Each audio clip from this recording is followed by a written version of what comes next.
பார்க்குற இந்த பொருள் என்னென்னு தெரியுதா? பெரும்பாலும் நிறையா பேருக்கு இப்போ தெரிய வாய்ப்பு இல்லை. ஏன்னா இப்போ டிராக்டரு அது இதுன்னு சொல்லிட்டு பெரும்பாலும் நிறையா மிஷினரி வந்துருச்சு வயலை உழுவுறதுக்கு.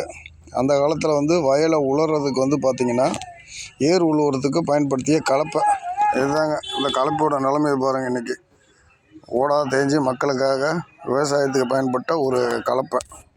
இனி வரும் தலைமுறையில் இந்த மாதிரி கலப்பையெல்லாம் மக்களுக்கு வந்து தெரியுமான்னு தெரியல. இருந்தாலும் வந்து மக்கள் எல்லோரும் பார்த்து பயன்பெறணுன்றதுக்காக இந்த கலப்பையை வந்து நான் போன ஒரு ஊரில் கிடச்சிச்சு. அதனால் வந்து ஒரு வீடியோ எடுத்திருக்கேன். இதுதான் ஏர் உழக்கூடிய கலப்பை.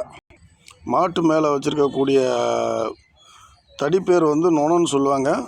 இதிலேருந்து வர இந்த கலப்பையிலேருந்து வரக்கூடிய தடிக்கு பேர் கலப்பையிலேருந்து வரக்கூடிய தடிக்கு பேர் வந்து பார்த்திங்கன்னா கருவத்தடின்னு சொல்லுவாங்க. அந்த குச்சிக்கு பேர் இதுதான். வந்து வயலில் வந்து உழுவுறதுக்காக ஏர் உழுவுறதுக்கு பயன்படுத்தக்கூடிய அந்த கலப்பை.